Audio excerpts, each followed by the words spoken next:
قالا ربنا إننا نخاف أن يفرط علينا أو أن يطغى قال لا تخافا إنني معكما أسمع وأرى فأتياه فقولا إنا رسولا ربك فأرسل معنا بني إسرائيل ولا تعذبهم قد جئناك بآية من ربك والسلام على من اتبع الهدى إنا قد أوحي إلينا أن العذاب على من كذب وتولى۔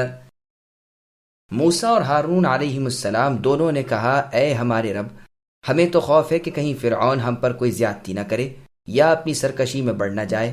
جواب ملا کہ تم مطلقاً خوف نہ کرو، میں اب تمہارے ساتھ ہوں، سنتا دیکھتا رہوں گا۔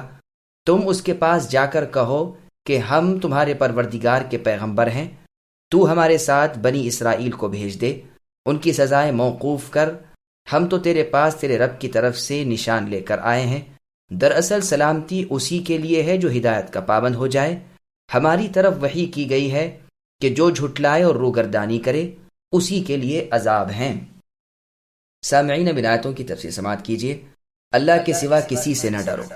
اللہ تعالیٰ کے ان دونوں پیغمبروں نے اللہ تعالیٰ کی پناہ طلب کرتے ہوئے اپنی کمزوری کی شکایت رب کے سامنے پیش کی کہ ہمیں خوف ہے کہ فرعون کہیں ہم پر کوئی ظلم نہ کرے اور بدسلوکی سے پیش نہ آئے، ہماری آواز کو دبانے کے لیے جلدی سے ہمیں کسی مصیبت میں مبتلا نہ کر دے اور ہمارے ساتھ ناانصافی سے پیش نہ آئے۔ اللہ تعالیٰ کی طرف سے ان کی تشفی کر دی گئی۔ ارشاد ہوا کہ اس کا کچھ خوف نہ کھاؤ، میں خود تمہارے ساتھ ہوں، تمہاری اور اس کی بات چیت سنتا رہوں گا اور تمہارا حال دیکھتا رہوں گا، کوئی بات مجھ پر مخفی نہیں رہ سکتی۔ فرعون کی پیشانی میرے ہاتھ میں ہے، وہ بغیر میری اجازت کے سانس بھی تو نہیں لے سکتا، میرے قبضے سے کبھی باہر نہیں نکل سکتا، میری حفاظت و نصرت، تائید و مدد تمہارے ساتھ ہے۔ عبداللہ رضی اللہ عنہ فرماتے ہیں، موسیٰ علیہ السلام نے اللہ تعالیٰ کے حضور دعا کی کہ مجھے وہ دعا تعلیم فرمائی جائے جو میں فرعون کے پاس جاتے ہوئے پڑھ لیا کروں، تو اللہ تعالیٰ نے یہ دعا تعلیم فرمائی، حیا شرحیا، جس کے معنی عربی میں ہے ان الحی قبل کل شیء والحی بعد کل شیء، یعنی میں ہی ہوں سب سے پہلے زندہ اور سب کے بعد زندہ رہوں گا۔ پھر انہیں بتلایا گیا کہ یہ فرعون کو کیا کہیں۔ ابن عباس رضی اللہ عنہما فرماتے ہیں، یہ گئے، دروازے پر ٹھہرے، اجازت مانگی، بڑی دیر کے بعد اجازت ملی۔ محمد ابن اسحاق رحمہ اللہ فرماتے ہیں کہ دونوں پیغمبر 2 سال تک روزانہ صبح شام فرعون کے ہاں جاتے رہے، دربانوں سے کہتے رہے کہ ہم دونوں پیغمبروں کی آمد کی خبر بادشاہ یعنی فرعون سے کرو، لیکن فرعون کے ڈر کے مارے کسی نے خبر نہ کی۔ 2 سال کے بعد ایک روز اس کے ایک بے تکلف دوست نے، جو بادشاہ سے ہنسی دل لگی بھی کر لیا کرتا تھا، کہا کہ آپ کے دروازے پر ایک شخص کھڑا ہے اور ایک عجیب مزے کی بات کہہ رہا ہے۔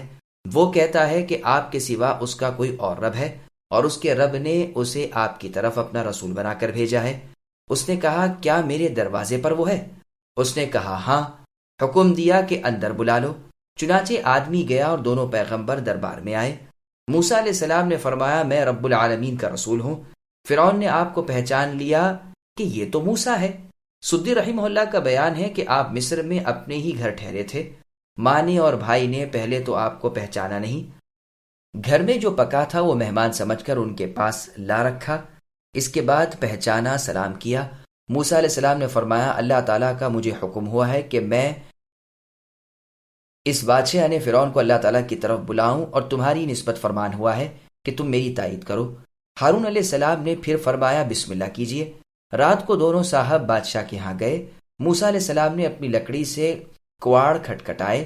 فرعون آگ بگولا ہو گیا کہ اتنا بڑا دلیر آدمی کون آ گیا جو یوں بے ساختہ دربار کے آداب کے خلاف اپنی لکڑی سے مجھے ہوشیار کر رہا ہے۔ درباریوں نے کہا، کچھ نہیں، یوں ہی ایک مجنون آدمی ہے، کہتا پھرتا ہے کہ میں رسول ہوں۔ فرعون نے حکم دیا کہ اسے میرے سامنے پیش کرو۔ چنانچہ ہارون علیہ السلام کو لیے ہوئے آپ اس کے پاس گئے اور اس سے فرمایا کہ ہم اللہ تعالیٰ کے رسول ہیں، تو ہمارے ساتھ بنی اسرائیل کو بھیج دے، انہیں سزائے نہ کر، ہم رب العالمین کی طرف سے اپنی رسالت کی دلیلیں اور معجزے لے کر آئے ہیں، اگر تو ہماری بات مان لے تو تجھ پر اللہ تعالیٰ کی طرف سے سلامتی نازل ہوگی۔ محمد صلی اللہ علیہ وسلم نے بھی جو خط شاہ روم ہرقل کے نام لکھا تھا، اس میں بسم اللہ الرحمن الرحیم کے بعد یہ مضمون تھا کہ یہ خط محمد رسول اللہ کی طرف سے جو اللہ کے بندے ہیں، شاہ روم ہرقل کے نام ہیں، جو ہدایت کی پیروی کرے اس پر سلام ہو۔ اس کے بعد یہ کہ تم اسلام قبول کر لو تو سلامت رہو گے، اللہ تعالیٰ دوہرا اجر عنایت فرمائیں گے۔ یہ روایت بخاری اور مسلم کی ہے۔ مسیلمہ کذاب نے صادق و مصدوق خاتم المرسلین محمد صلی اللہ علیہ وسلم کو ایک خط لکھا تھا، جس میں تحریر تھا کہ یہ خط اللہ کے رسول مسیلمہ کی جانب سے اللہ کے رسول محمد کے نام ہے، آپ پر سلام ہو۔ میں نے آپ کو شریک کار کر لیا ہے، شہری آپ کے لیے اور دیہاتی میرے لیے، یہ قریشی تو بڑے ہی ظالم لوگ ہیں۔ اس کے جواب میں رسول اللہ صلی اللہ علیہ وسلم نے اسے خط لکھا کہ یہ خط محمد رسول اللہ صلی اللہ علیہ وسلم کی طرف سے مسیلمہ جھوٹے نبوت کے دعوے دار کے نام ہے، سلام ہو ان پر جو ہدایت کی تابعداری کریں۔ سن لے، زمین اللہ تعالیٰ کی ملکیت ہے، وہ اپنے بندوں میں سے جسے چاہے اس کا وارث بناتے ہیں۔ انجام کے لحاظ سے بھلے لوگ وہ ہیں جن کے دل اللہ کے خوف سے بھرے ہوئے ہیں۔ الغرض پیغمبر الہی کلیم اللہ موسیٰ علیہ السلام نے بھی فرعون سے یہی کہا کہ سلامتی ان پر ہے جو ہدایت کے پیرو ہوں۔ پھر فرمایا کہ ہمیں بذریعہ وحی الہی یہ بات معلوم کرائی گئی ہے کہ عذاب کے لائق صرف وہی لوگ ہیں جو اللہ تعالیٰ کے کلام کو جھٹلائیں اور اللہ تعالیٰ کی باتوں کے ماننے سے انکار کر جائیں، جیسے اللہ تعالیٰ نے سورہ نازعات کی آیت نمبر 37 تا 39 میں فرمایا، فَأَمَّا مَنْ طَغَى وَآثَرَ الْحَيَاةَ الدُّنْيَا فَإِنَّ الْجَحِيمَ هِيَ الْمَأْوَىٰ، کہ جو شخص سرکشی کرے اور دنیا کی زندگانی پر ریچھ کر اسی کو پسند کرے، اس کا آخری ٹھکانہ جہنم ہی ہے۔ اور سورہ لیل کی آیت نمبر 14 تا 16 میں ہے، جس کا ترجمہ ہے، میں تمہیں شعلے مارنے والی آگ جہنم سے ڈرا رہا ہوں جس میں صرف وہ بدبخت داخل ہوں گے جو جھٹلائیں اور منہ موڑ لیں۔ اور سورہ قیامہ کی آیت نمبر 31 اور 32 میں فرمایا، جس کا ترجمہ ہے کہ اس نے نہ تو مان کر دیا نہ نماز ادا کی، بلکہ ان سے منکر رہا اور کام فرمان کے خلاف کیے۔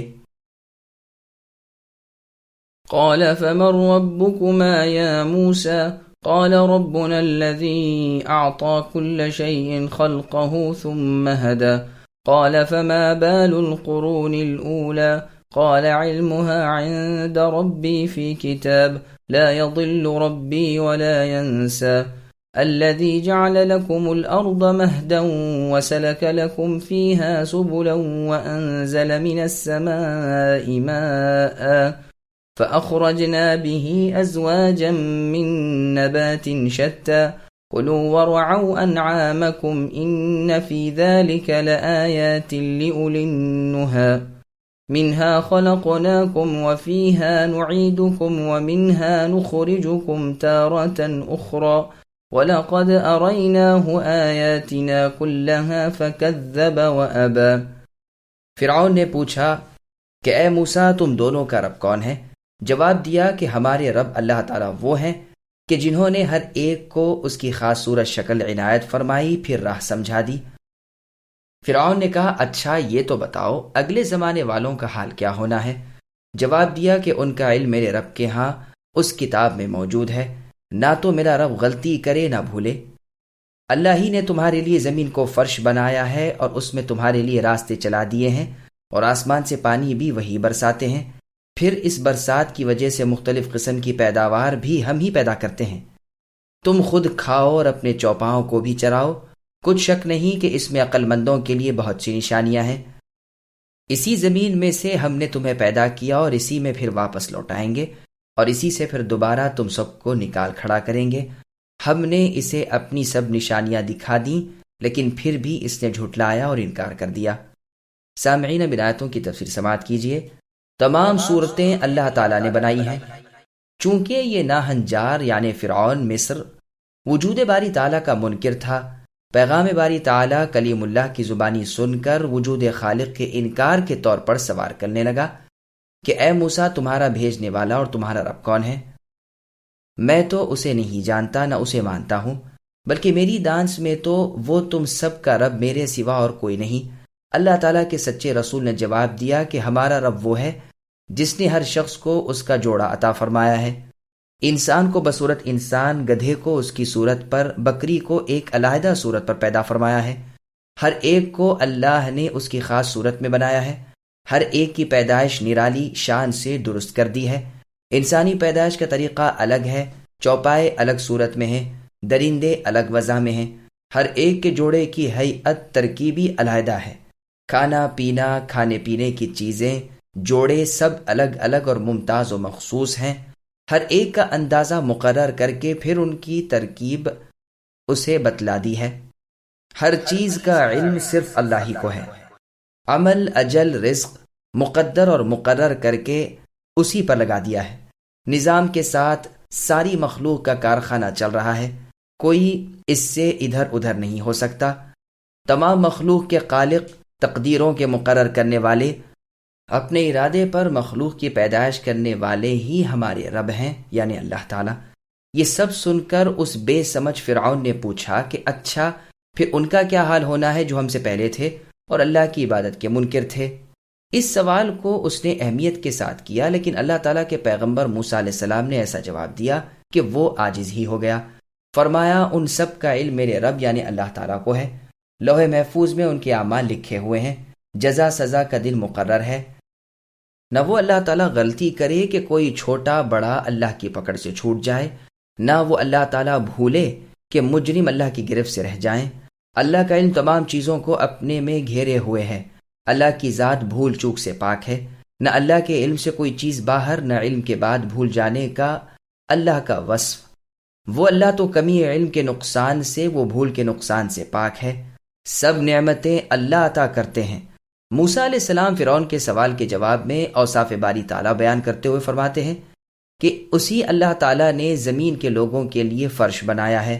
مہدن کی دوسری قراءت میہادن ہے۔